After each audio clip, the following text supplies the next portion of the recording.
I woke up to the sound of construction equipment tearing through earth at 5 in the morning, and by the time I stumbled outside in my bathrobe, I knew my quiet life in Lakeside Meadows was about to get a whole lot louder. The development project next door had been the talk of our subdivision for months, but none of us realized just how catastrophic it would become until the water started disappearing. My name is Xavier Yates, and I have lived in this peaceful community in Claremont, Florida for 7 years. When I bought my house back in 2019, the real estate agent sold me on the preserved wetlands that bordered our neighborhood, promising it would remain untouched forever. Forever turned out to be a pretty flexible concept when Meridian Development Corporation decided they wanted to build luxury townhomes on what they claimed was their property. The machinery grinding away that Tuesday morning belonged to Meridian, and their operation was massive. I counted at least 6 excavators, a fleet of dump trucks, and what looked like industrial pumping equipment. My neighbor Derek Patterson was already standing at the fence line when I walked over, coffee mug clutched in his hand like a weapon. "You seeing this?" he asked, not taking his eyes off the destruction. "They are draining the entire wetland. Watch as muddy water gushed through massive pipes being pumped somewhere off-site. The wetland, which had been a thriving ecosystem of cattails, cypress trees, and wildlife just days ago, was turning into a barren mud pit. Birds that normally filled the morning with song were gone. "That cannot be legal," I said, pulling out my phone to record video evidence. "You would think," Derek muttered. But apparently Meridian got all their permits approved. County signed off on everything. That is when I should have known something was deeply wrong. County officials do not just approve the draining of protected wetlands without serious corruption or negligence involved. But I was not thinking about government malfeasance yet. I was thinking about my well water, which came from the aquifer that Wetland helped recharge. By Thursday, my worst fears were confirmed. I turned on the kitchen faucet and got a sputtering cough of brown sludge followed by air. The water pressure had dropped to almost nothing overnight. I checked the pressure gauge on my well pump and felt my stomach drop. It was reading 30% of normal. My phone rang before I could even process what this meant. It was Linda Chen from 2 streets over in the Oakwood Heights subdivision, one of the 3 HOA communities surrounding the old wetland. "Xavier, please tell me your water is still working," she said, her voice tight with panic. "Barely. Brown and weak. Yours? Completely dry. My well guy just left. He said the water table has dropped 15 feet in 3 days. 15 feet, Xavier. That should not even be possible." I felt a chill run down my spine despite the Florida heat. "How many houses are affected?" "From what I am hearing, all of Oakwood Heights, all of Lakeside Meadows, and probably all of Pine Ridge Estates. That is over 300 homes across 3 HOAs. We need to organize a meeting." Within hours, the phone tree was lit up. Our HOA president, Margaret Walsh, called an emergency meeting for that evening at the community center. I spent the afternoon documenting everything, taking photographs of the construction site, my muddy tap water, and the well pressure readings. When I arrived at the meeting at 7, the parking lot was already overflowing. Inside, the tension was palpable. Nearly 200 residents had crammed into a space designed for maybe 80. Margaret stood at the front, trying to maintain order as people shouted questions and complaints. "Everyone, please, we need to proceed systematically," Margaret said, her voice strained. She was a retired engineer, practical and no-nonsense, which was exactly what we needed. "I know you are all experiencing water issues. We have contacted a hydrologist to assess the situation, and I have been in touch with our attorney about potential legal action." "Legal action takes months," someone shouted from the back. "My wife and I have 2 babies. We need water now." "I understand the urgency," Margaret said. "In the immediate term, the county has agreed to bring in water tankers for emergency supply. They should arrive tomorrow morning." A woman in her late 40s pushed her way to the front. I recognized her immediately as Tamara Johnson, the president of Oakwood Heights HOA. Even in a crisis, she had that particular energy of someone who lived for confrontation. Her blonde hair was styled perfectly despite the chaos, and she wore a crisp white blouse that somehow communicated both authority and aggression. "Margaret, with all due respect, water tankers are a Band-Aid on a bullet wound," Tamara said, her voice cutting through the noise. "That developer has destroyed our water table. This is environmental devastation on a massive scale. We need to shut them down immediately." "I agree, but we need to follow proper legal channels," Margaret replied. "Legal channels?" Tamara's voice rose to that particular frequency that made everyone wince. "By the time lawyers finish shuffling papers, we will all be bankrupt from having to drill new wells. Do you know what that costs? $20,000 to $30,000 per house. That is $9 million of damage across our 3 communities minimum." The room erupted in angry shouts. I raised my hand and Margaret nodded at me gratefully. "I recorded video of their pumping operation," I said loud enough to be heard. "They are running massive dewatering pumps 24/7. The volume of water they are removing is staggering. Has anyone verified their permits actually allow for this level of extraction? That question got people's attention. Margaret flipped through papers on her podium. The permits are public record. I pulled them this afternoon. According to what Meridian filed, they were approved for minor dewatering during construction, not wholesale wetland drainage. So they are violating their permits, Derek said from beside me. That means we can get a stop work order. In theory, Margaret said. I called the county development office. They claim everything Meridian is doing falls within the scope of their approval. Tamara laughed, but there was no humor in it. Let me guess. County development director is probably getting kickbacks. This whole thing reeks of corruption. As much as I normally found Tamara's confrontational style exhausting, she was not wrong. The pieces fit too well. A major developer gets unusual permits approved, county officials look the other way while regulations get violated, and 300 families lose their water supply. Someone was getting paid. We need to go over the county's head, I said. Florida Department of Environmental Protection, EPA if necessary. This affects water resources across multiple communities. Margaret nodded. I will file complaints with state and federal agencies first thing tomorrow morning. In the meantime, please conserve any water you have left and make plans for the tanker delivery tomorrow. The meeting devolved into smaller groups strategizing. I found myself in a corner with Tamara, Derek, and Linda Chen, along with representatives from Pine Ridge Estates HOA. Tom Brennan, their president, was a soft-spoken accountant who looked overwhelmed by the whole situation. My community is mostly retirees on fixed incomes, Tom said quietly. If they have to drill new wells, some of them will lose their homes. They cannot afford it. None of us can afford it, Tamara snapped. That is exactly why we need to hit Meridian Development with everything we have got. Lawsuits, criminal complaints, media exposure, whatever it takes. Tamara is right about media, Linda said. This is exactly the kind of story local news loves. Environmental destruction, corporate greed, regular people suffering. I pulled out my phone. I have a contact at Channel 9 in Orlando. Did some work for them a few years back. Let me see if they are interested. Within 10 minutes, I had a reporter named Sarah Mitchell on the phone. Her interest was immediate and intense. You are telling me 300 homes just lost water because a developer drained a wetland? She asked. And the county approved this? That is exactly what I am telling you. I have video evidence, permit documents, everything. Can you get me interviews with affected residents? I want to run this tomorrow evening. I looked around at the assembled group. Everyone nodded.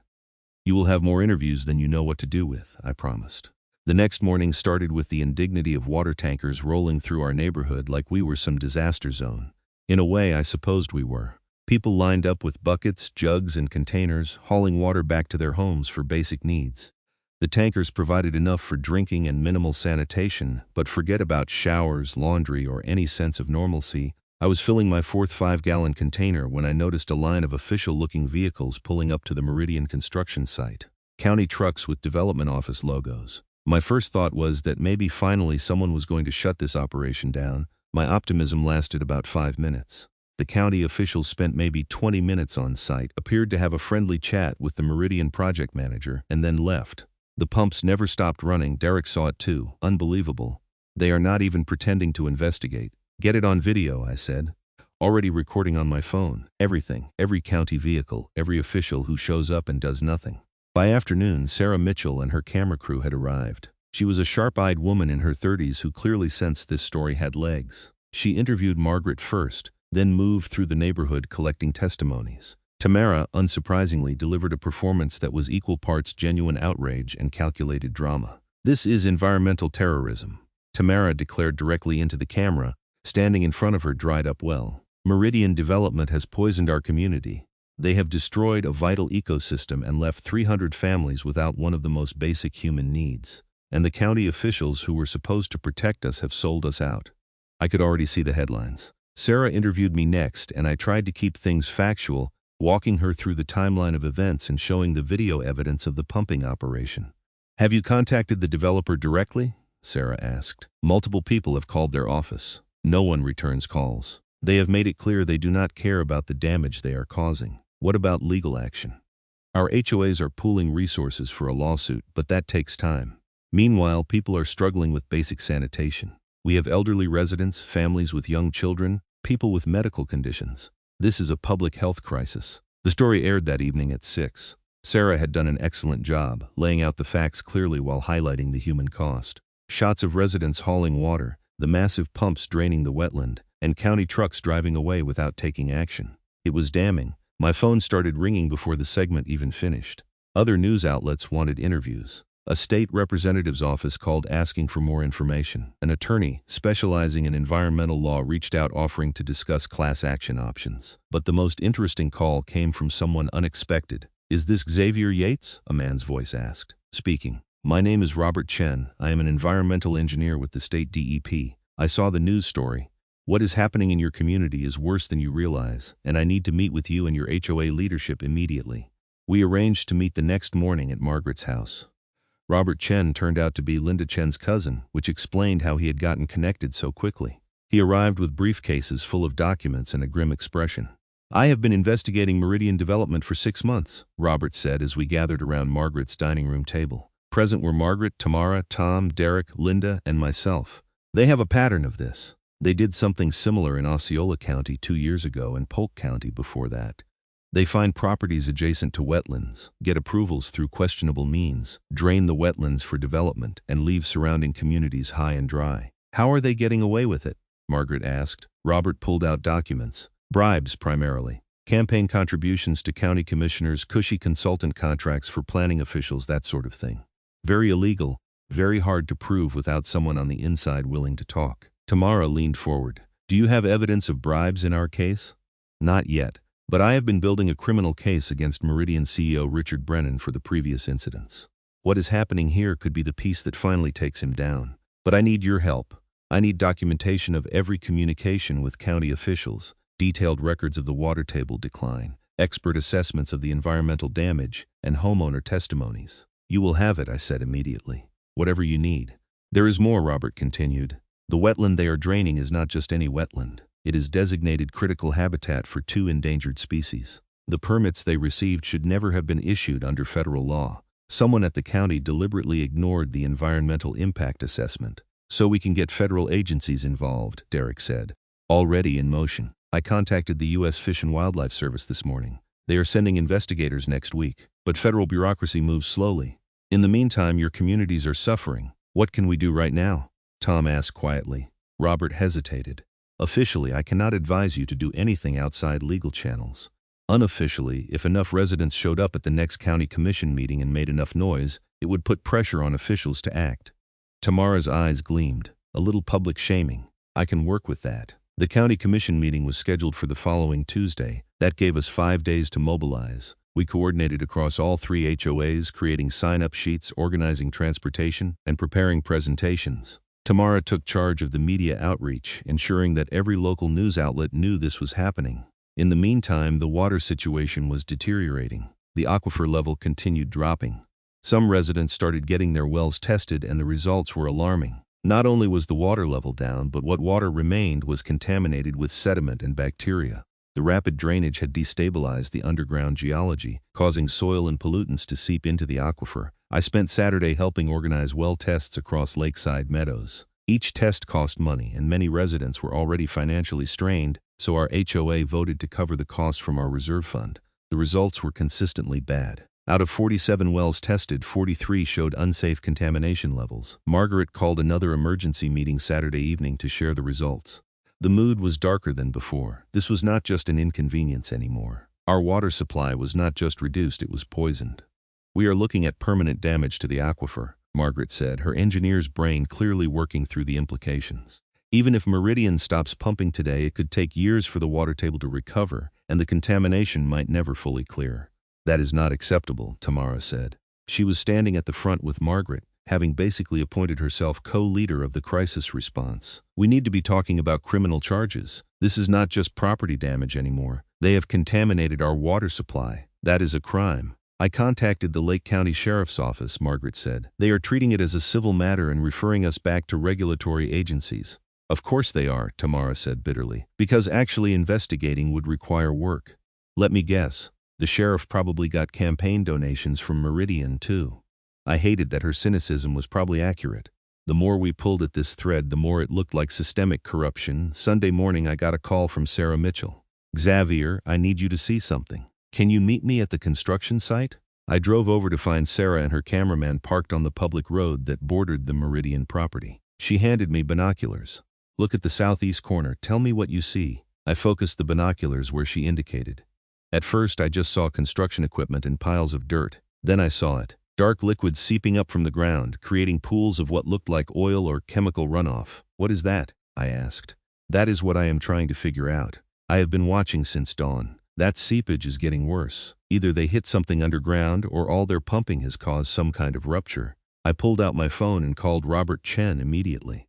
He answered on the second ring. Robert, we have a situation. There is some kind of chemical seepage at the Meridian site. Dark liquid, possibly petroleum-based, coming up from underground. Do not approach it, he said sharply. I am calling the DEP emergency response team right now.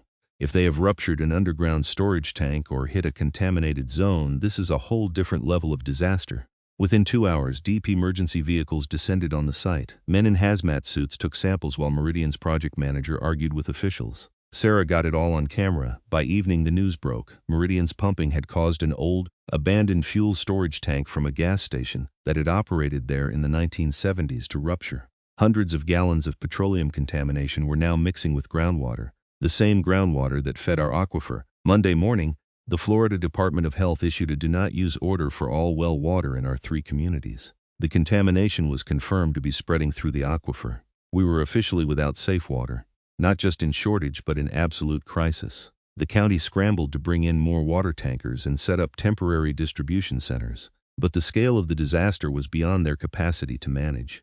300 homes without water is a disaster on par with a hurricane aftermath, but without the federal emergency response infrastructure.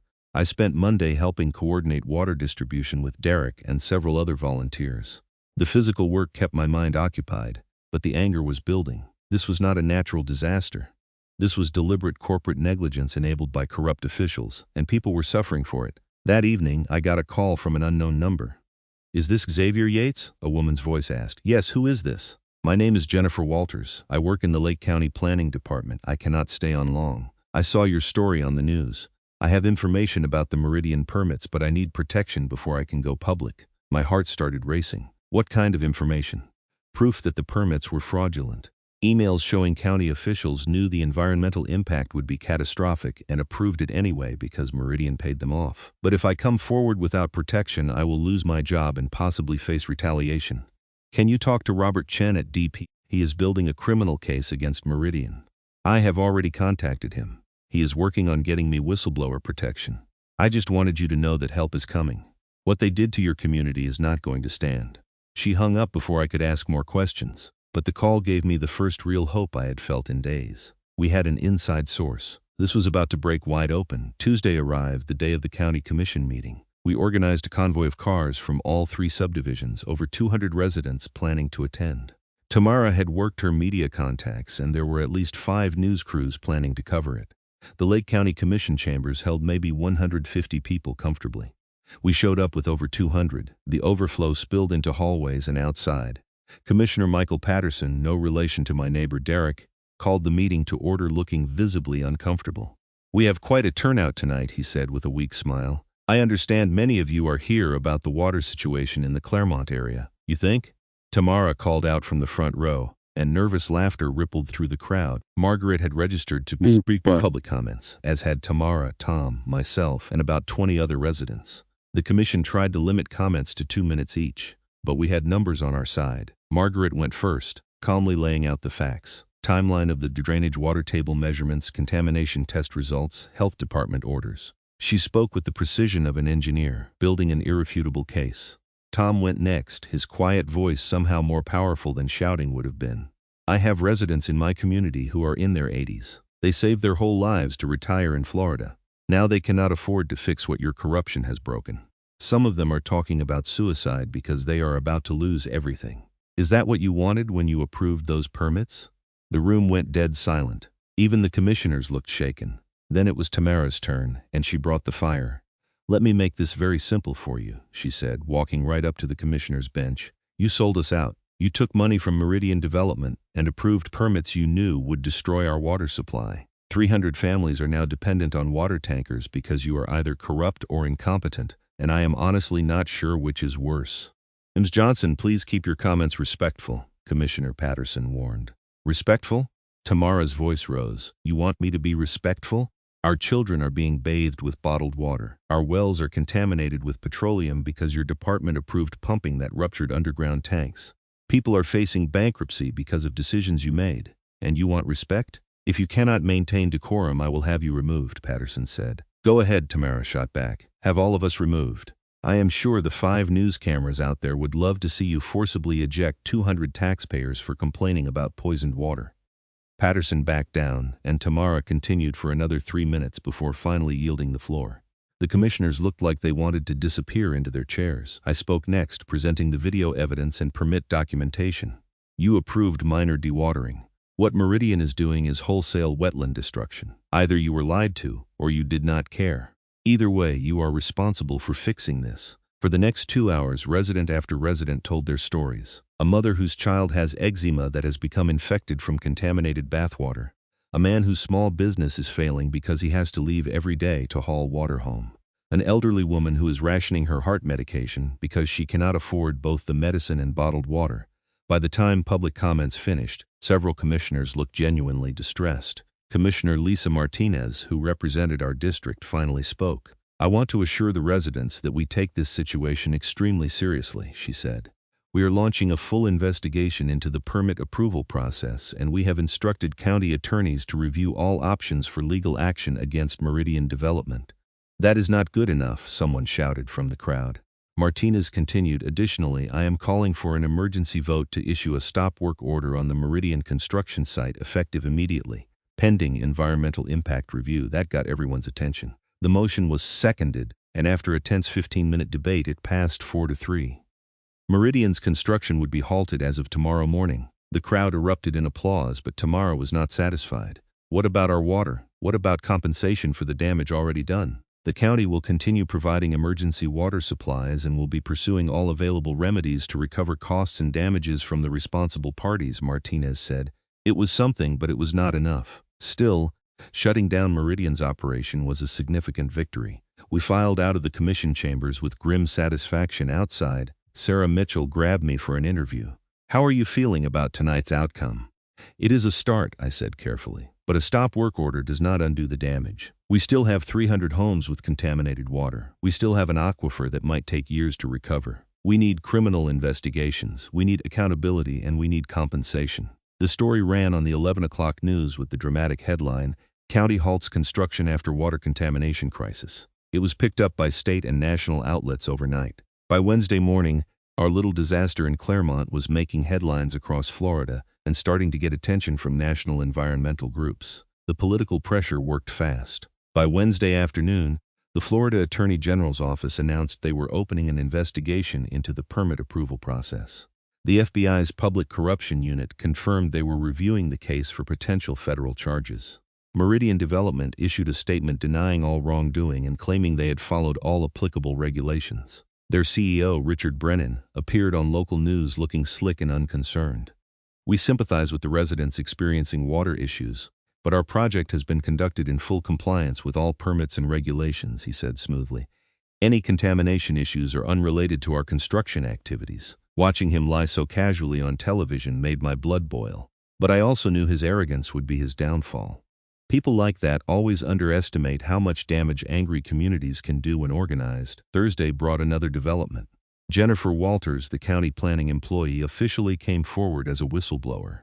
With Robert Chen and state attorneys providing protection, she released a devastating cache of emails showing that County Planning Director Thomas Shelby had received over $150,000 in consultant fees from a shell company owned by Meridian Development. The emails showed Shelby had deliberately fast-tracked Meridian's permits despite warnings from environmental staff about the wetland drainage impacts. He had personally overridden concerns about the endangered species habitat and had instructed staff to minimize the documented environmental impact. Thomas Shelby was arrested Thursday afternoon on bribery and corruption charges. The emails also implicated 2 county commissioners, Mark Davidson and Robert Mills, who had received substantial campaign donations from Meridian shortly before voting to approve zoning changes that made the development possible. The dominoes were falling. Friday morning, federal fish and wildlife agents arrived at the Meridian construction site and declared it a crime scene. The wetland drainage had destroyed critical habitat for the Florida scrub jay and the gopher tortoise, both protected species. Meridian executives were now facing federal wildlife protection violations in addition to state environmental charges. Our 3 HOAs filed a joint lawsuit Friday afternoon, seeking damages for property devaluation, well replacement costs, and health impacts. The class action was representing all 300 affected households, with total damages estimated at over $20 million. But lawsuits take time, and people needed help now. The county was still providing water tankers, but living without running water was taking its toll. People were exhausted, stressed, and angry. Marriages were straining under the pressure. Some residents were talking about walking away from their homes entirely. That is when Margaret had the idea that saved us. "We need emergency relief funding," she said at a coordination meeting Friday evening. "FEMA has programs for communities affected by contaminated water. We need to get this declared a federal disaster area. Can we do that?" Derek asked.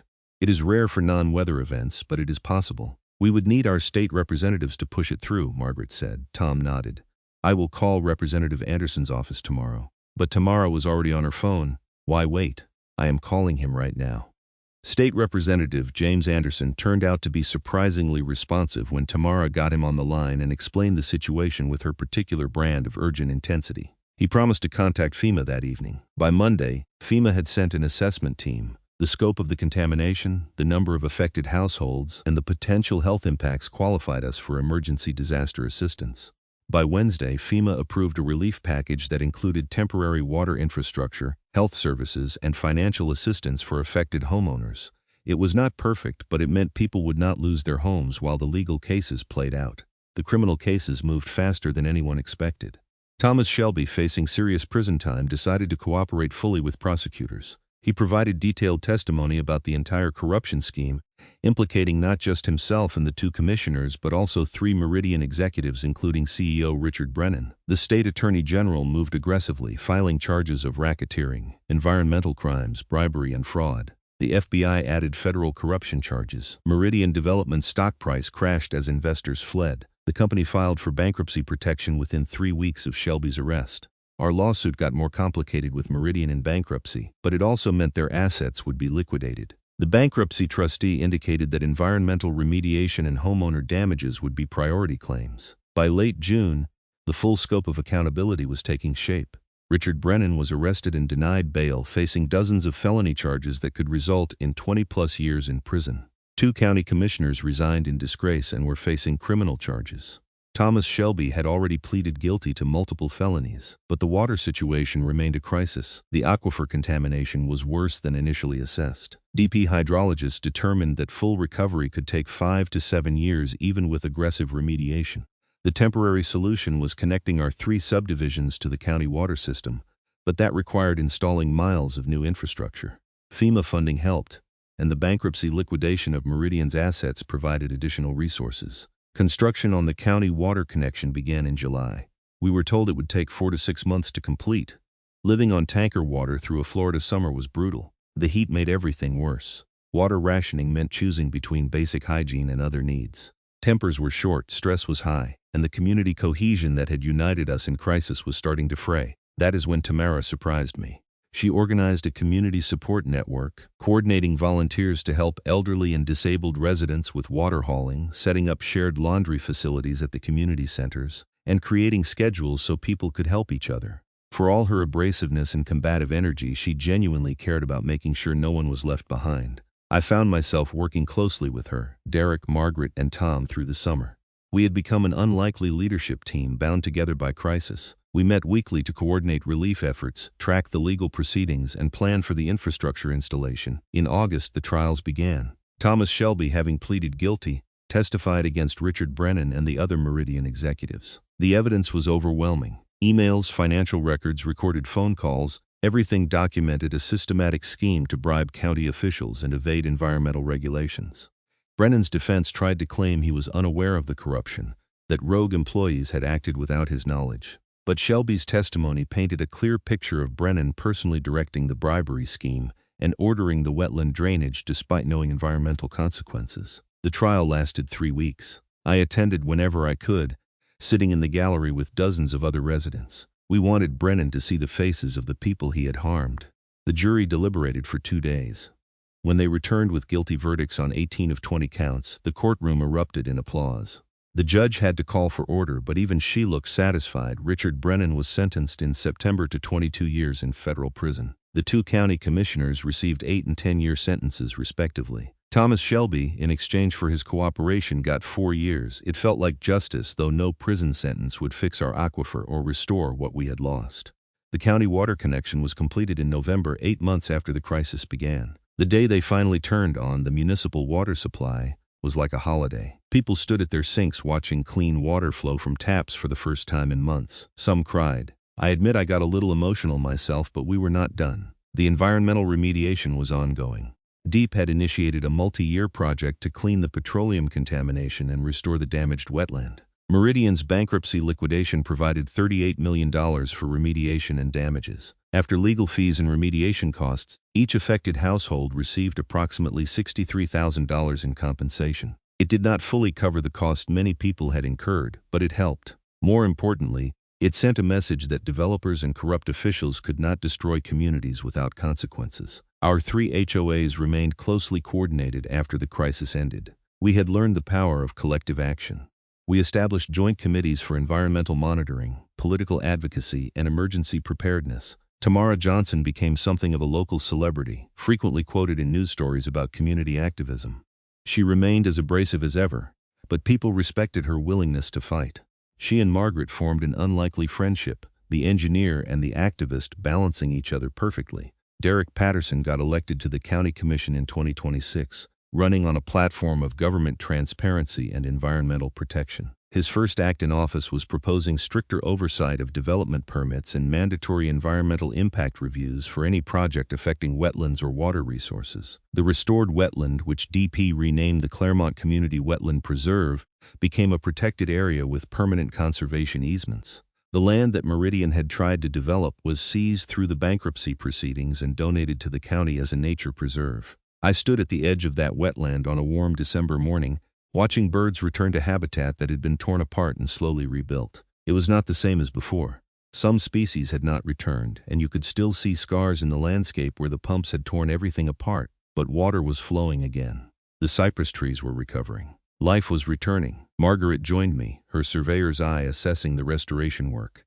They did a decent job, she said. Give it another 3 years and you will barely be able to tell there was damage. Think the aquifer will actually recover? I asked. Eventually, probably not in our lifetime, not completely.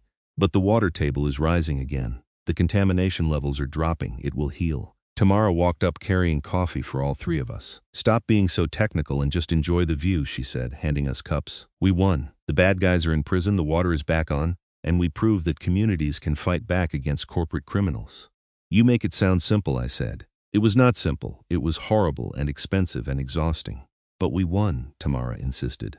That matters. She was right. We had faced environmental destruction, government corruption, and corporate greed, and we had refused to accept it. 300 families had united across 3 subdivisions and demanded accountability. We had gotten media attention, political action, federal intervention, and ultimately justice. The final piece came in January 2027 when the Florida legislature passed the Wetland Protection and Community Water Rights Act, inspired directly by our case. The new law mandated stricter environmental impact assessments, criminal penalties for officials who approved fraudulent permits, and expedited relief processes for communities affected by water contamination. Governor Martinez signed it into law at a ceremony in Claremont, with representatives from our 3 HOAs present. It felt like closure. Finally, I still live in Lakeside Meadows. My well was capped and abandoned when the county water was connected, but my house is worth more now than before the crisis. Buyers actually see the municipal water connection as an upgrade, and the protected wetland next door is a selling point rather than a liability. Derek jokes that we should thank Richard Brennan for inadvertently getting us county water and a protected nature preserve, but none of us actually feel grateful. The cost was too high, the stress too intense, the risks too real, but we survived. 300 families weathered an environmental disaster caused by greed and corruption, and we came out stronger. Our HOAs work together now on everything from neighborhood watch to political advocacy. We know our county commissioners personally and hold them accountable. We monitor every development permit that gets filed in our area. We learned that home ownership is not just about maintaining your property and paying your dues. It is about protecting your community, staying informed about local government, and being willing to fight when something threatens what you have built. The Claremont Community Wetland Preserve is beautiful in the early morning light, mist rising from restored waterways, birds calling from cypress branches. Sometimes I bring my coffee out there and just sit, remembering the brown sludge that came from my taps, the lines of residents hauling water buckets, the desperate uncertainty of those early weeks. Then I remember Thomas Shelby being led away in handcuffs, Richard Brennan's face when the guilty verdicts were read, the moment clean water first flowed from my tap again after 8 months of crisis. Margaret says engineers think in terms of systems and stresses, that every system has a breaking point. Meridian Development and their corrupt partners thought they could stress our community past its breaking point, thought we would just accept the destruction and move on. They were wrong. We did not break. We organized, we fought, and we won. That is what HOAs are supposed to do, I realize now. Not just enforce paint colors and lawn maintenance, but protect the community when real threats emerge. When the crisis came, our homeowner associations became the infrastructure that saved us. The Wetland Preserve has a memorial now, a stone marker that lists the names of everyone who fought for accountability. All 300 households are represented, along with the names of the activists, lawyers, engineers, and officials who helped us.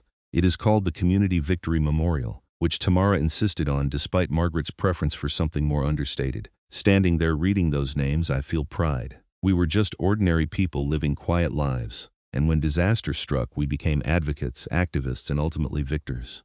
We proved that communities have power when they unite, that corruption can be exposed and punished, and that environmental destruction can be stopped and reversed. The water table continues to recover, inch by inch, year by year. The aquifer will heal, though slowly. The wetland will thrive again. And 300 families in Claremont, Florida will never forget the summer they had to fight for something as basic as clean water. We won that fight. The developers went to prison, the corrupt officials were removed, the environmental damage is being repaired, and our community is stronger than ever. That is the story of how Meridian Development drained the wetland and destroyed the water table for 3 surrounding HOA blocks, and how those blocks fought back and won. It is a story about the power of organized communities, the importance of accountability, and the resilience of ordinary people facing extraordinary challenges. I learned more about courage from watching my neighbors haul water buckets than from anything else in my life. I learned about leadership from Margaret's steady pragmatism and Tamara's fierce advocacy. I learned about justice from seeing Richard Brennan sentenced for his crimes. I learned about healing from watching the wetlands slowly recover. Most importantly, I learned that home is not just a house. Home is a community of people who look out for each other, who fight for each other, and who refuse to let greed and corruption destroy what they have built together. The morning sun climbs higher over the Claremont Community Wetland Preserve, illuminating water that flows clean and clear. 3 HOA communities wake up to functioning plumbing, safe water, and the satisfaction of knowing that when they were tested, they stood together and prevailed. We protected our home. That is what matters. That is what will always matter.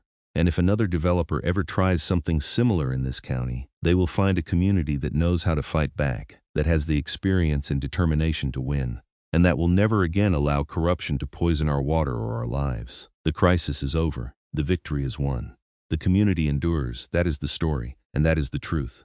300 families, 3 HOAs, 1 fight, and 1 hell of a victory against the developers who thought they could get away with destroying our water table for profit. They learned otherwise, the hard way, and that lesson will echo through Lake County for generations to come.